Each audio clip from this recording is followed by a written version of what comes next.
Hi everyone, welcome back. I'm Di, and today I'm sharing with you my diary entry for the weeks of January 19th through February 1st. Today is Saturday, February 1st. So, it's been a couple of weeks. I've read quite a bit, but I can tell you that the reading is definitely slowing down, so I'm good with that. I've done some knitting, I've done some reading, I've done some TV watching since I talked to you last, so let's get into it. We'll start with the reading first. We'll move into the Yarnie update after that, and we'll do some TV show chat at the end. So I think when I talked to you last, I was preparing to have our Monochrome Manga Club meeting, so most of what is in the stack I've already kind of talked about before.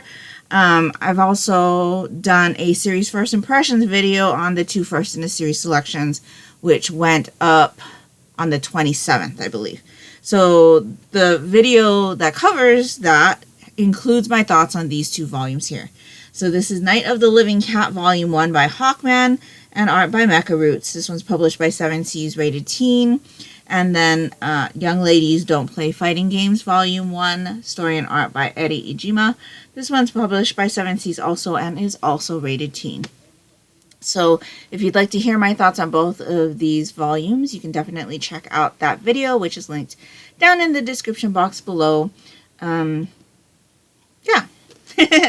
So I read those for a club, and then I caught up and read this month's volumes of Haikyu, which is one of our series reads. We're doing 2 complete series reads. For Haikyu, we're reading 3 volumes a month, and I was not able to read the 3 volumes for December. So I was catching up in January, and this is a reread for me, so I was still able to talk about it with our members. But I read volumes 5, 6, 7, 8, and 9. This one is by Haruichi Furudate, published by Viz, rated teen. So this is our story about our boys volleyball team who in the past had been up on the top and they were getting into championships and things, and throughout the years they've slowly fallen down the ranks, and we're following the team this year with their new freshmen trying to make their bid back to the top. And it is a beloved series in my house. We really enjoy this series. We've watched the anime multiple times. Just really enjoy this series. And so one of my favorite characters has shown up in this volume here. So I'm looking forward to spending more time with that section of the story in next month's volumes. I gave all of these volumes 5 stars. And then our other series read that we're doing is Tokyo Revengers by Ken Wakui. This one is published by 7 Seas, rated older teen. So this is a kind of butterfly effect story where we have a guy who finds out that his middle school girlfriend was murdered by a gang that he had ties with when they were younger. And he ends up kind of finding a way to time travel into the past and change things to hopefully save her life in the future. It's an interesting story. There is a lot of fighting though. Like, you know, the gangs go up against each other quite a bit in this story. And while the previous 2 volumes that we had read in December didn't have as much fighting, this volume was almost all fighting. We have a character death in this volume, and I'm enjoying the journey with this series. It's definitely keeping me on my toes because you never know what's going to happen with the changes that our main character is making in the past. But we do see the repercussions of the things that he's done in the story as well, because you do that time jump. And so he kind of also gets the opportunity to check in and see, okay, did this do it? You know? And as he's going through this journey, more and more things are getting affected, right? And so I'm really enjoying it. It's it's not something that you can even predict what's going to happen. And the mangaka has a way of like making you really like tie to these characters, because he'll introduce the character and then he gives you backstory on that character or the relationships between that character and other characters that we've spent a lot more time with in the series. And so I'm really, really appreciating that also. I typically do not like storytelling where we're constantly going back and forth from future to the past or present to the past. And I think this story is done really, really well. It's not bothering me at all, and I'm really enjoying the journey. And so I'm looking forward to continuing the series with our members in February. So those were all the Monochrome Manga Club reads. Really enjoy checking in with them. We have a couple of interesting volumes to read in February, so I'm looking forward to that. And then I also finished a couple other things. I went ahead and read Volume 8 of Yakuza Fiance, starring art by Asuka Konishi. This one's published by 7 Seas, rated older teen. I'm reading a lot from 7 Seas at the moment. This is about the grandchildren of 2 Yakuza faction bosses who have been friends over the years, and they decide to have their grandkids get married to strengthen the family. And so we kind of follow our 2 characters, who are the 2 characters here on the cover, getting to know each other and their new arrangement, because our female character ends up having to go live with his family. And so it's kind of a whole new thing for her, and getting to know people there, getting to know him and his family, learning about their grandparents and their relationship with each other throughout the years, and kind of the repercussions of growing up in a Yakuza family. And I'm really enjoying it. There's a lot of mysterious aspects in this volume. We get to concretely know a couple of things that I have kind of guessed about as I've been reading this series.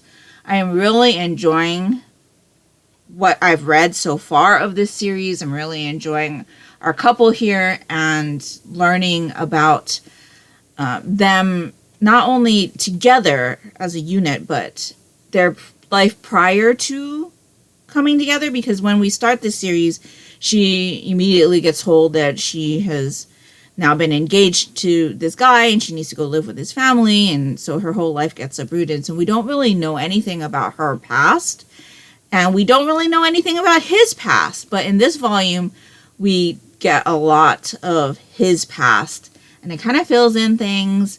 And like I said, we learned something that I've been guessing about since the beginning.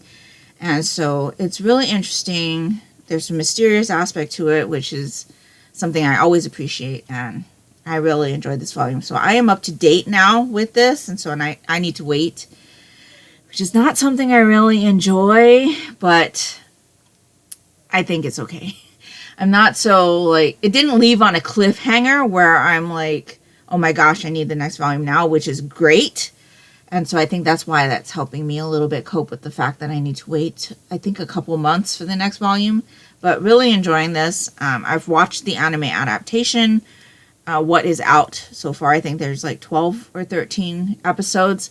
Really enjoyed those. It sticks really close to the manga, and so that's really good as well.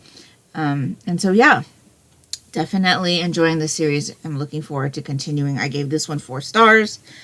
And then I finally read Volume 7 of My Happy Marriage in the light novel. This is by Akumi Agitogi, published by YarnNYarns, rated ages 13 and up, which is teen. So this one starts off as a Cinderella retelling with a supernatural twist, and it veers far away from that after the first installment. I'm really, really enjoying this series. I normally am up to date as soon as the next installment comes out, but I just wasn't able to get to this one, and so I have this one, and I actually have another one that I haven't read yet. So, as you can see from the cover, something momentous happens in this volume, and it's something that I waited for quite a bit. The series is called My Happy Marriage, and they haven't been married up until this point. And so it's been quite a journey for them. It was really good to see that finally come to fruition, but not without its bumps in the road. And so this one, the bumps in the road just kind of irritated me like a lot. And so it wasn't as as an enjoyable read, because the little conflict that we have in here is not really mysterious per se, but it is definitely a serious issue.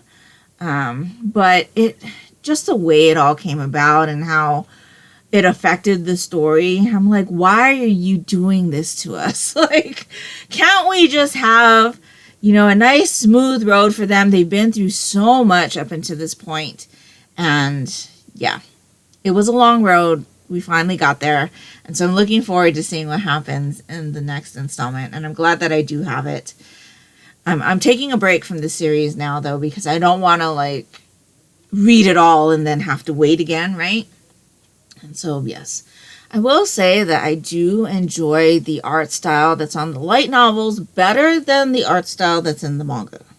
I have flipped through the manga a little bit while I was at the Barnes & Noble, but I am really enjoying the light novel, and I feel like we do get a lot more information with light novels as opposed to manga adaptations. I have not yet watched the second season of the anime, but the first season was very good, and I really enjoyed it. I'm looking forward to watching the second season. But yes, really, really enjoying the series. I gave this one 4 stars, though, because of what had happened in this one. But I'm looking forward to seeing what happens next. So, really, really enjoyable. And these read really easily for me. They're nice, fast, casual reads. And it's now coming out on audiobook. And so I have picked up the first audiobook. I think the second one comes out in February. I will be collecting those as well because I do really, really enjoy the series. And so, okay, I also finished an audiobook from the last time I talked to you, and that was The Christmas Orphans Club by Becca Freeman. And so this is like a contemporary kind of friends Christmas story about 2 people who have been spending Christmas together for the last 10 years. She lost her parents, so she's actually an orphan, and he was kind of disowned by his parents when he came out to them. And so they've kind of found each other and built found family with each other, and they spend every Christmas together. They're best friends, and now life is changing for them. She is in a relationship that is getting pretty serious and is probably going to take that next step, right? And he is moving to another state. And so in kind of looking at the situation, they think that this is going to be their last Christmas together, and they want it to be the best Christmas ever. And so it kind of just follows our 2 friends in the present, as well as taking a look back at their previous Christmases together and the other friends that they have gathered to them that spend Christmas every year with them now, and kind of how that came about, the things that had happened in their lives up until this point, and things like that. It's a very, very contemporary story. There's no mystery at all. There's lots of kind of angst, I would say. It was an easy listen. I enjoyed the narration and stuff, but it was very contemporary. And for me, I can't really read very contemporary stories and have them be ultra enjoyable. It was good. I did enjoy it, but like I had mentioned before, this was only a 3-star read. When it comes to stories that are super contemporary, in order for me to keep reading or listening, it has to have some kind of pull, right? And so for this one, for me, the pull was the Christmas. And the like feelings of Christmas, and seeing like both of them kind of think about their past Christmases with each other. You know, you also see a lot of conflict, and for me some of the things was unnecessary conflict, right? And while, you know, I did enjoy my experience, it wasn't more enjoyable than just it being a 3-star read for me. So yeah. I'm glad I finally got to read it, though. It's unfortunate that I wasn't able to read it during Christmas time. Like I had mentioned before, I think I put that one on my borrow list with the library. Like, I got in line for it in like September, and so it wasn't released to me until mid-January. And so I think part of what might have made it a little bit more interesting or enjoyable for me would have been if I could have read it during Christmas time, but unfortunately that wasn't the case. It was still a good read. If you like real and like contemporary stories, I think you might like this, but I need a lot more. So it was good. I'm glad I finally was able to pick it up.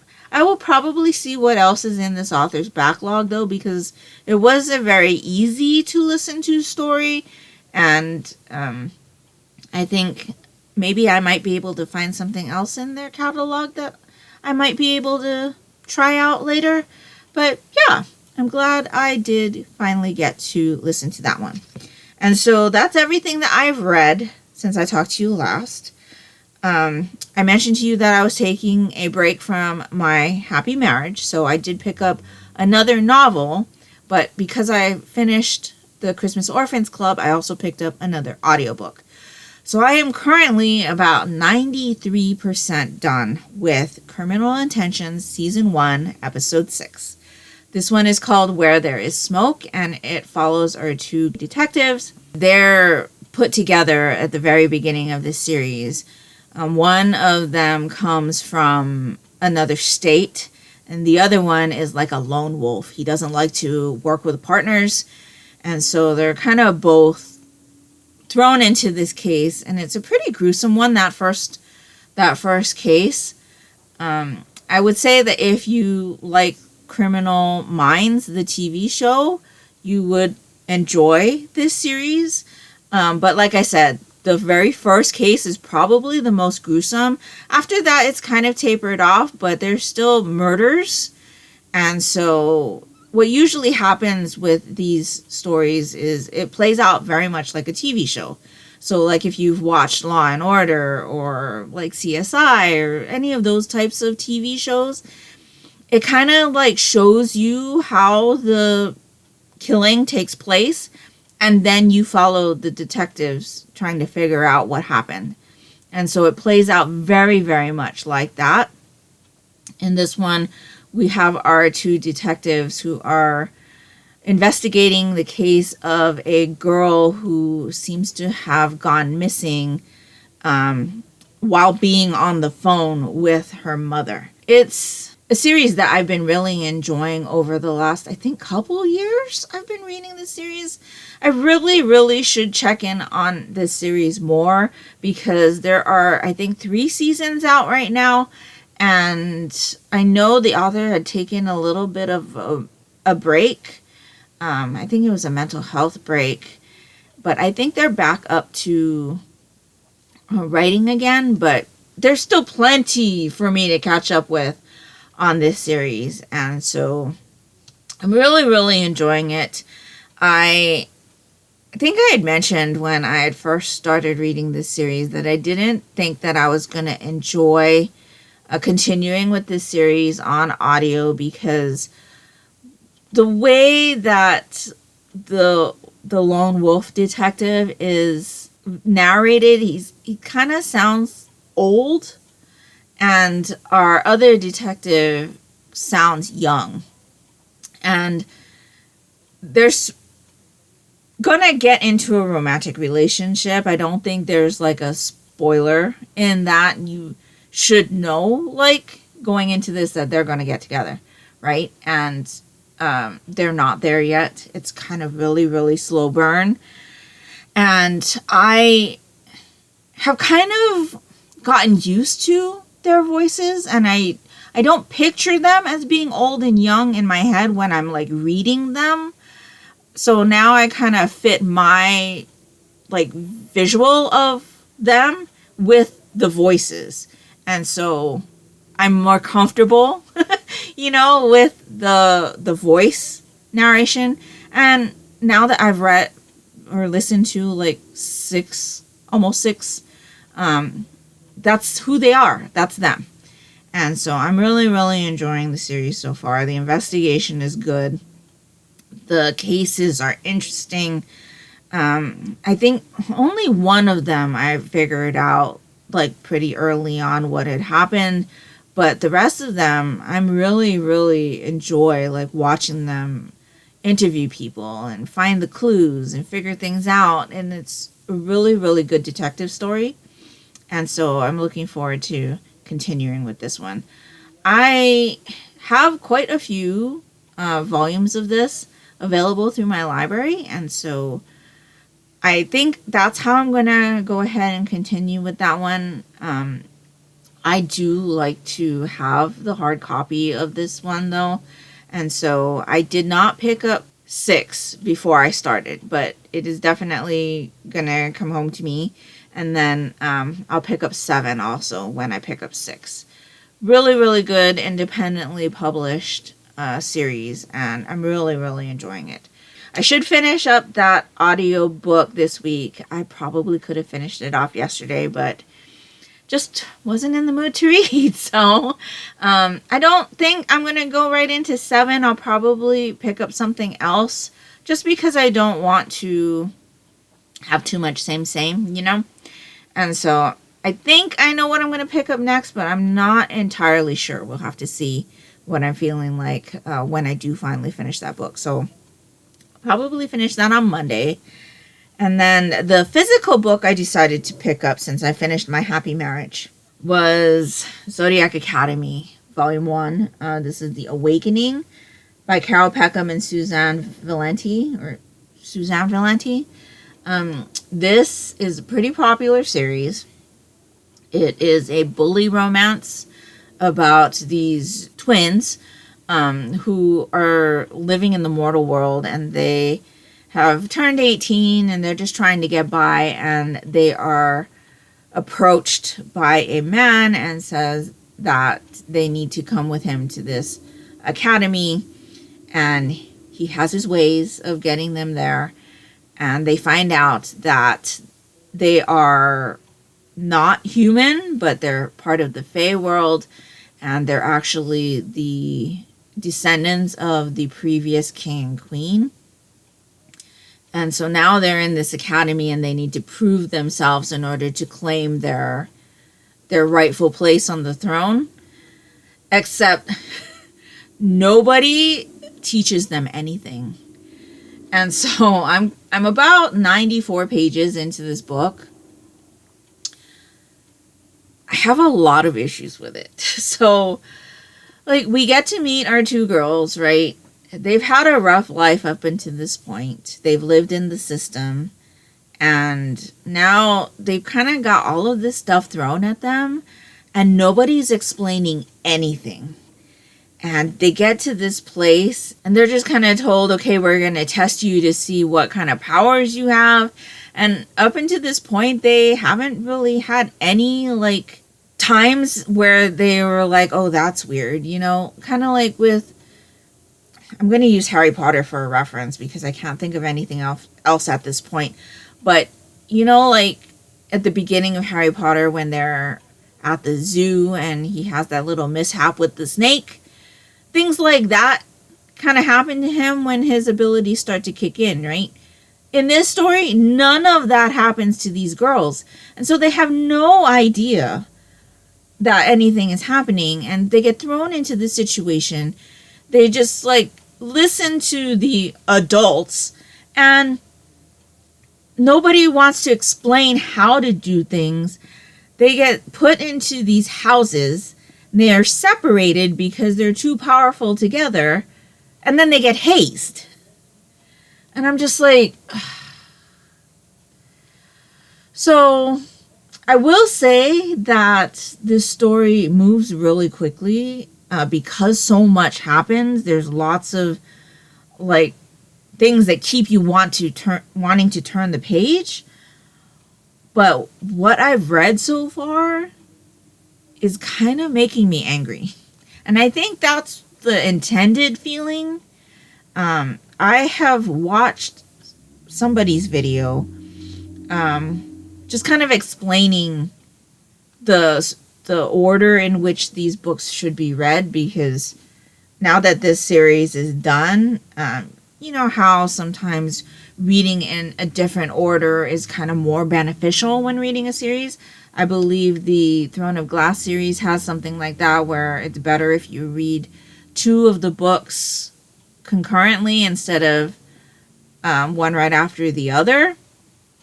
And I believe in the Mortal Instruments or the Shadowhunters world, I think if you read in the books in a certain order, it kind of helps your reading experience. So there's different ways of approaching series. And so I had watched somebody's video. I'll try to link it down in the description box below. And I believe she had said that the first 3 books are like anger inducing. Like the bullying is the worst in the first 3 books. So if you can get past that, it gets really good after that. And so I'm not sure how I feel about this yet. I think the intended like emotion is supposed to be anger when you read these. But yeah, I don't know.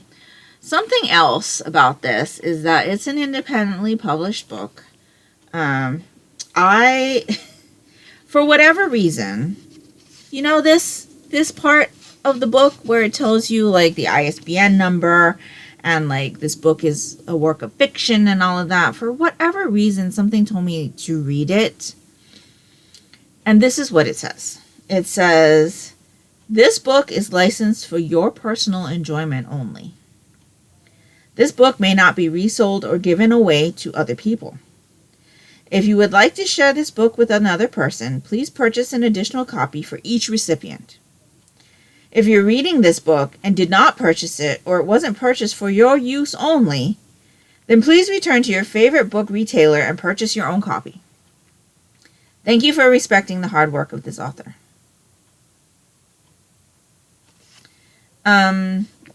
Yeah, I have feelings about that, but I'm not going to share them with you. But that kind of made me almost not start reading this book. I did already have it, though. I did already purchase a copy. And so, yeah, I have feelings about that.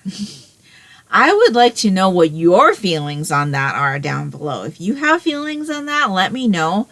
I thought that might be like something that are in independently published books because they're independently published. And like I said, I don't usually read that page, but for whatever reason, something told me to read it, and so I did. And so I went to the 2 other series that I have on my shelves that are independently published. One of them is the Criminal Intention series, and there is no disclaimer like that on their books. The other series is the Ashford Archives series by Stephanie Gillis, who is QWERTY here on YouTube. One of her series. I started that series during the Aurelia Magical Readathon last year, and I've picked up a couple more of the books in that series, and there's no disclaimer like that in her book either. And so, yeah. Let me know what you think about that, what was said in the front of this book. I would really love to know. But so far, like I said, it's a really fast read. I read all 94 pages in one night, which is something that has been unheard of for me in recent months of reading. But I did not pick this up last night at all. So I read those 94 pages a couple nights ago. I'll be interested to see what I think of this one. One thing about how this is laid out, though, the first pages of the chapter are like on these dark designed pages, and it does make it a little bit hard to read, but it's only the first page of the chapter. The next page after that is regular. And so, yeah. We'll see what I think. I do like a school story. And so we'll see what this has to offer besides the bully bromance. I'm hoping there's like some kind of quest or something, because I'm really learning that I enjoy stories with quest elements in them, but I don't know anything about this series besides the fact that it's a bully romance. And so, yeah, we'll see what I think.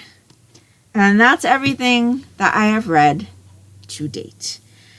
And so before we wrap up the bookish section, I do want to let you know that announcements for March Mystery Madness will be coming out on Friday, the Friday after you watch this video. So it's our 10th round. It's kind of a big year for us. And yeah, I've participated in every year of March Mystery Madness, and I've hosted, this will be my 9th year. And you know, it's just kind of become part of my life. But look out for that announcement coming up on Friday, February 7th. So that's everything I have to say about reading. I think now it's time for another Yarnie update. Okay, so I do have one finished object.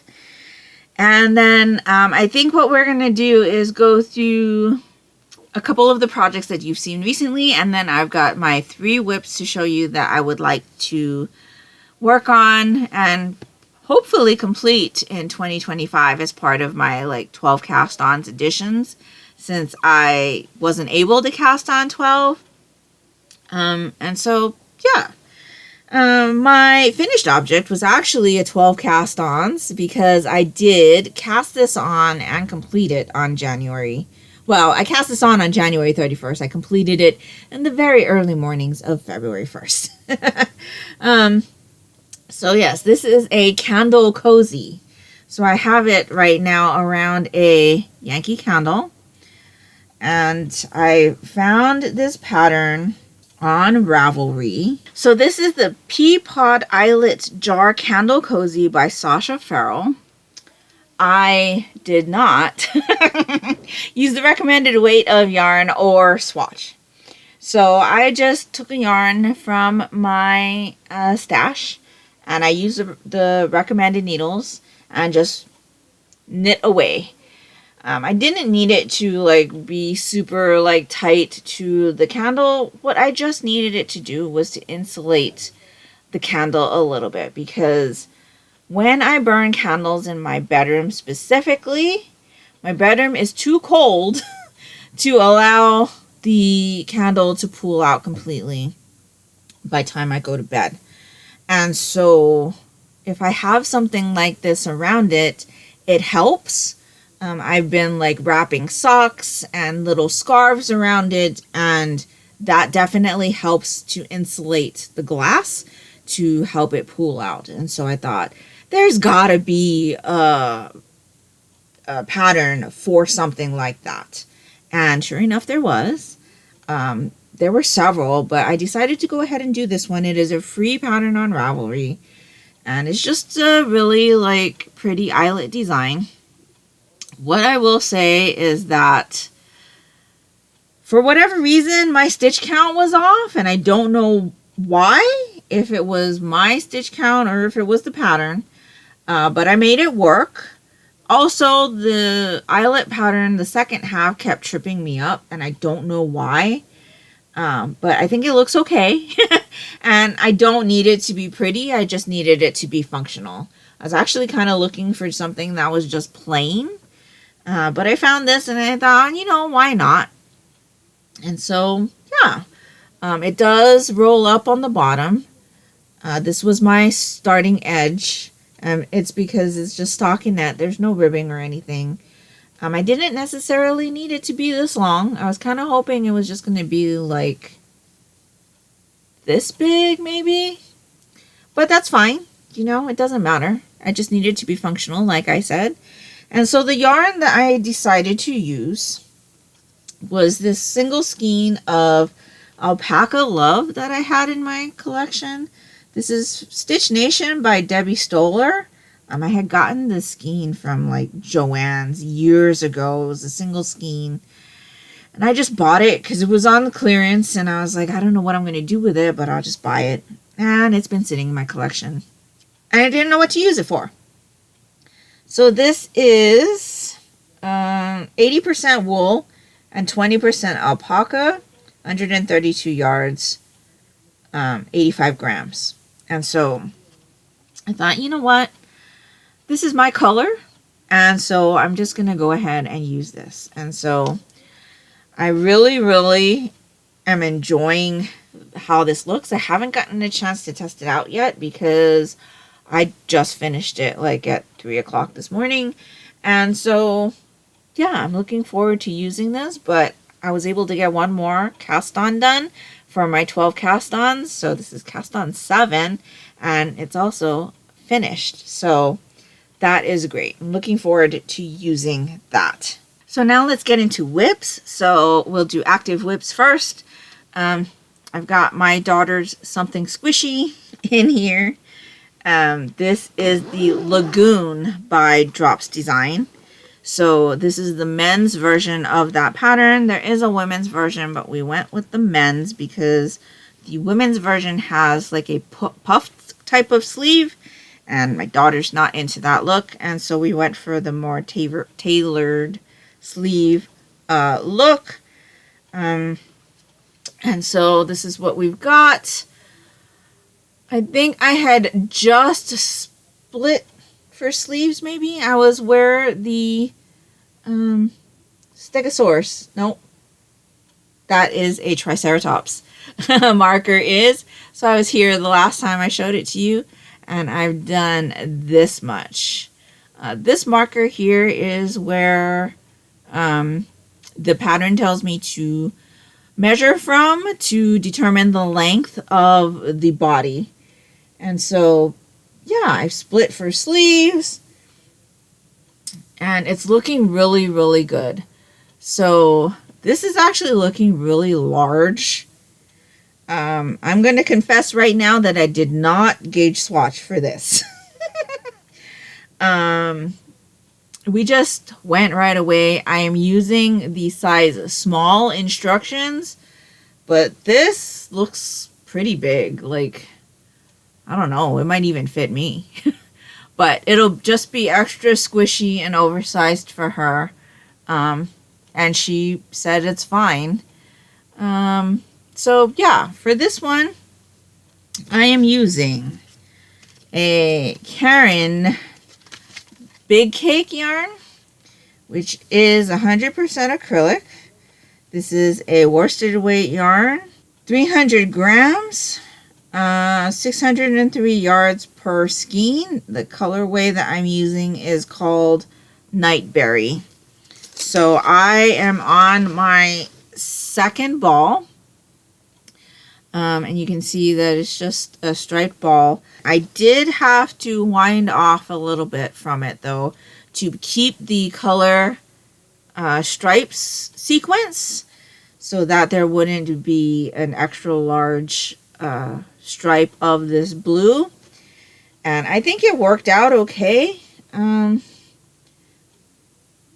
I think, yeah, I was around here. And so I think the stripe sequence looks good. You can't really tell that I have another ball in there, I don't think. But the nature of the Karen cakes in general, sometimes you're going to get some lighter, sometimes you're going to get some of these like speckly parts in there. And I think that's just kind of part of the charm of the Karen cake. And so, yeah, so far so good. I will also confess that right after I filmed the last time, I had made another mistake in the very first row I did after filming and didn't notice for like 7 rows. So I did have to tink back that column and not tink back the column, but ladder down and fix that. But I don't think you can even tell. So learning how to fix my brioches come in very, very handy. I have not made a mistake since, thank goodness. Now I'm just going round and round and round, so I don't have to worry about increases or anything like that either. And so it does make it a lot easier. That being said, I am finding that I am not wanting to not work on this because I'm afraid that I'm going to forget and make another mistake. And so I think you're probably going to see a lot more work on this next time. I don't know. Maybe I'll even get the body done by the time I talk to you next, but we will see. And so, yes, that is the Lagoon by Drops Design. It is a free pattern on the Drops website. And like I said, they do have a female version as well. The sleeve construction is more of a puffed design, though. So, yeah, I'm really enjoying it. The Karen Cakes yarn that I am using currently is very, very soft and squishy. I've used Karen Cakes 3 times to make sweaters. This is my 3rd time. My original flax was also made from a Karen Cake, and I had made my daughter a flax as well from another Karen Cake. And really, really enjoyable. It's wearing well. And I've got no complaints. And so that is the first of my active whips. This was also one of my 12 cast-ons for 2025. And so far, so good. We'll see how far I get through this the next time I talk to you. The other thing that I have worked on lately was my daughter's Villains Juntu sweater. So it's in this gnome's bag. It's the Juntu sweater by Tiina Huhtaniemi from Tuku wool. And so this is using some of the yarn that I got at the yarn festival that we went to in November. I did not work much on this. I only put in this much, so you see where Hades is. I had a couple more rows on it yesterday, but I had realized that I had made a mistake, and I just continued knitting with this turquoise color, and it should have been the gray, and so I had to take all of that back. But I'm back on track now, and so yeah, I had a couple of meetings and had picked this up, and then I was knitting a little bit while we were filming our Animal Crossing video yesterday, and that's when I made the mistake. And so yeah, I'm still really enjoying this one. You'll probably see me work on this one quite a bit too, because the daughter really needs some sweaters. She is freezing. And so, yeah, she's really enjoying this. Looking forward to wearing that as well. So that is the Juntu sweater. It is a free pattern on Ravelry as well. The yarn that I'm using for that one is the Magic Land Yarn Villains collection in the mini skein bundle, MINNIE. So I've got 5 different colorways with Disney villains: Hades, which is the blue; Unfortunate Soul, which is the lilac; Be Prepared, which is the neon green; Extract of Llama, which is the hot pink; and Mistress of All Evil, which is the purple. And so I'm pairing those mini skeins with skeins of Swish DK from Knit Picks. This is 100% fine superwash merino wool, and it's in the colorway Cobblestone Heather. So really enjoying working on this one. It is a easy pattern, and I think it's gonna look really good. And so far so good. So that is the Juntu, or Villains Juntu sweater for my daughter. There's one more thing that I worked on this week. Again, meetings. Daughter's Christmas sock in her Competo bag. This is just a plain vanilla sock that I cast on for the 12 cast-ons. So I'm doing this one in Opal Joy in the colorway Lebensfreude. And so there's a picture of how it patterns like that. But it's a kind of self-patterning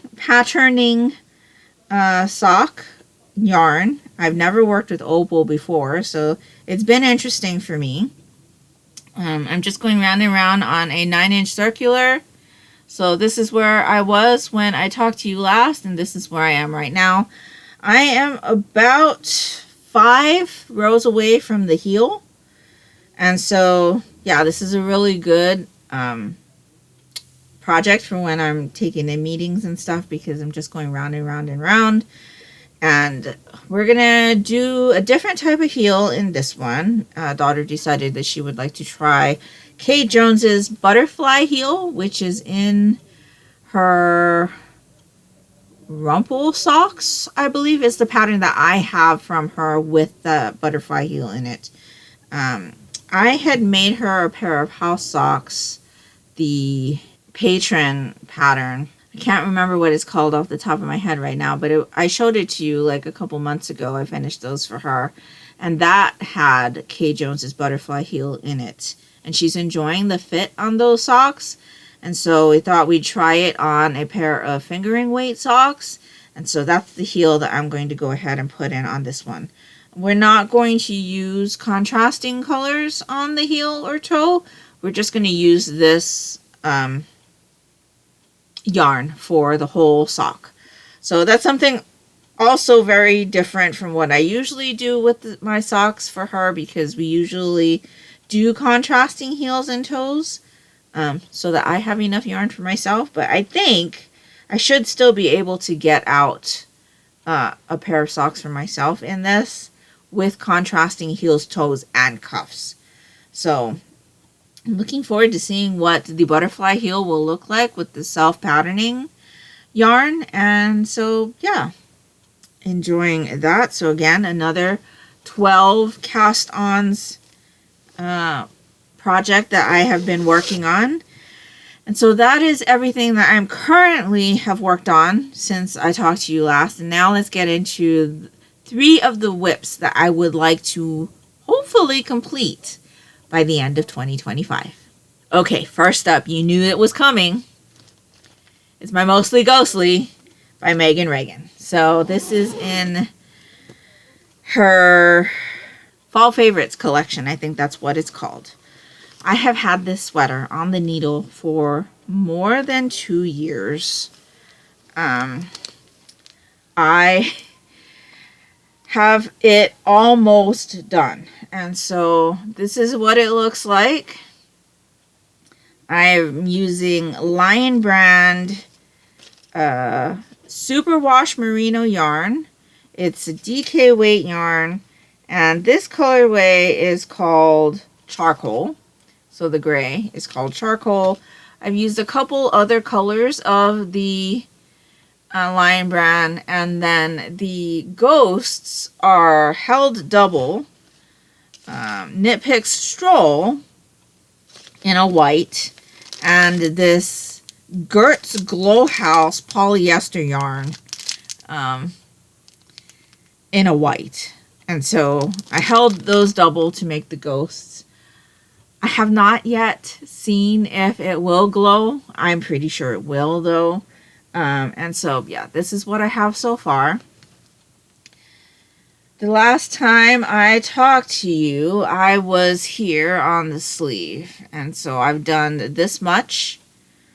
I'm just going around and round and round on my Denise circular needles.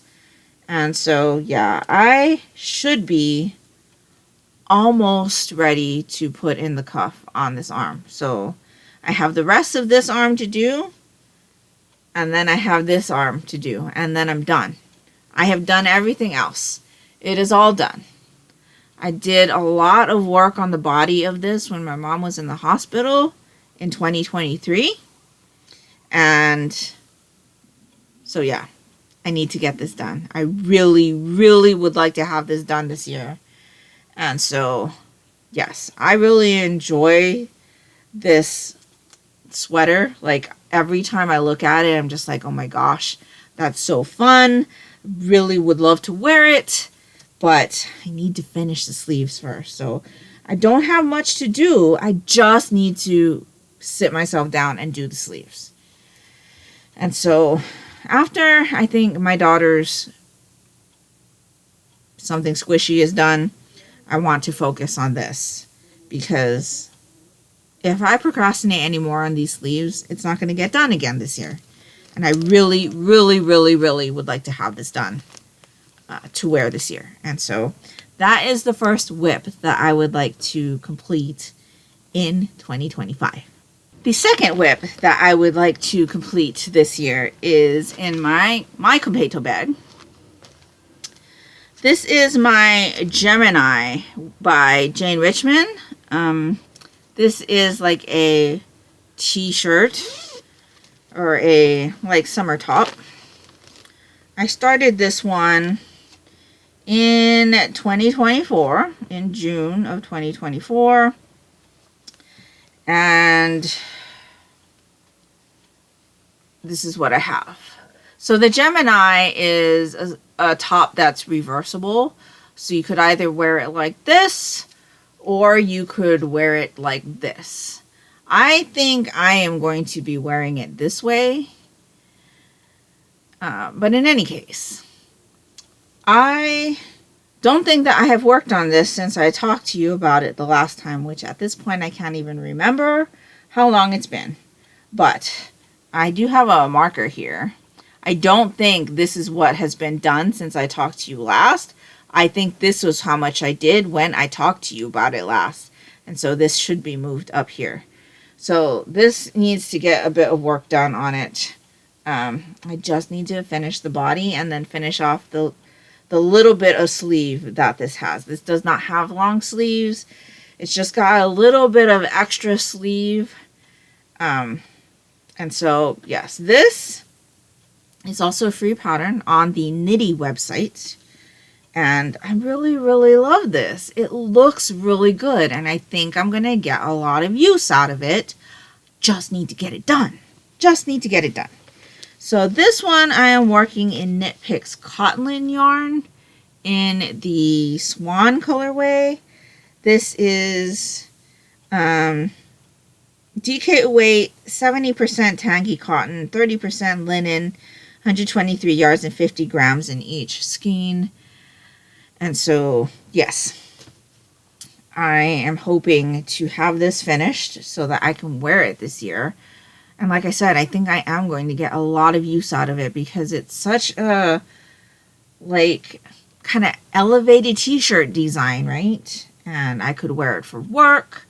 I did have a shirt that is kind of similar looking to this, where there's like a knit kind of panel up here, and then it's just plain on the bottom. But it's so old. And it's like almost the exact same color as this, which is kind of what drew me to the pattern in the first place. But yes, I'm really looking forward to having this done. So hopefully I'll be able to have a nice t-shirt to wear this year as well. And then the last WIP that I want to share with you this week for the WIPs that I would like to make sure that I complete this year is in my I Smell Children's bag from Utterly Adorable Knits. And these are the Incantation socks by Kay Jones of the Bakery Bears podcast. So I was working on these in October for their Sockoween. I finished one side. And I had cast on the second side and then just did not touch this again. So I've got this much on the second sock. Shouldn't take too much more effort to do that. I am doing this in a Lolo Did It colorway called Witch's Brew. And I've got a Heritage, Cascade Heritage yarn in this like ultra purple for the heels and toes.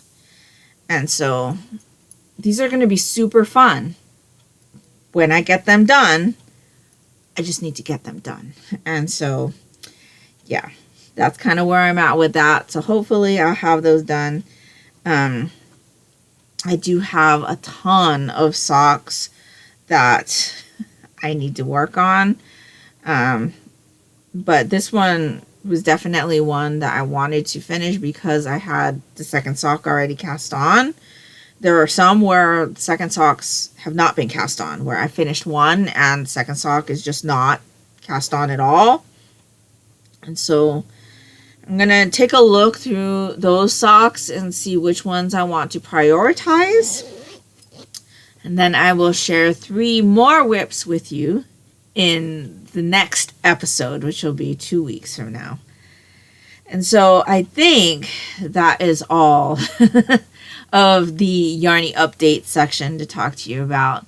Real quick, we have done some TV watching over the last couple weeks. We've just been catching up on our American TV shows. So FBI, NCIS, Matlock, SWAT, The Irrational, Found, Rescue High Surf, 911 Lone Star, and Will Trent. Is that all? The Equalizer. Is that all? I can't even remember. We're watching quite a few. We did also watch the premiere of a new show called The Hunting Party, which I really enjoyed. I think it's going to fill that gap where Criminal Minds had left, because it's a bit more serious, like serious murderers. It has to deal with more serious murderers. And yeah, I think it's going to replay its like premiere episode like this week. But they had done an early premiere, and so I watched that, and it looks really interesting. I'm looking forward to seeing how that story is going to play out. We haven't watched any movies.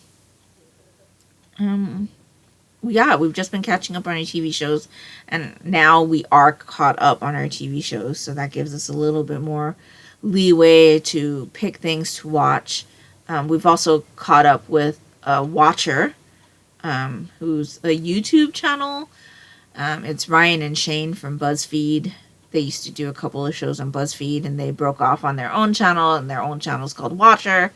And we followed them for several years now, and we caught up with their Ghost Files TV show, which is kind of like their BuzzFeed Supernatural show that they used to have. And so we caught up with that. And so, yeah. Other than that, work. It's been work. I think that's pretty much all that I have to say at the moment. Let me know down in the comments below what you've been up to, what you've been working on, what you've been reading, what you've been watching. Don't forget, we're going to have our March Mystery Madness announcements up in a couple of days. So I hope that you will join us in reading some mysteries in the month of March. And if nothing else, and you'd just like to let me know that you are here, if you could leave me, we'll just use the blue heart emoji because it is February and blue is my favorite of the color hearts. Down in the comments below, that would be greatly appreciated and would really help me out. And that will do it for me today. So I hope you're all doing great. I hope you're all safe and healthy. And until next time, take care and smile always. Bye.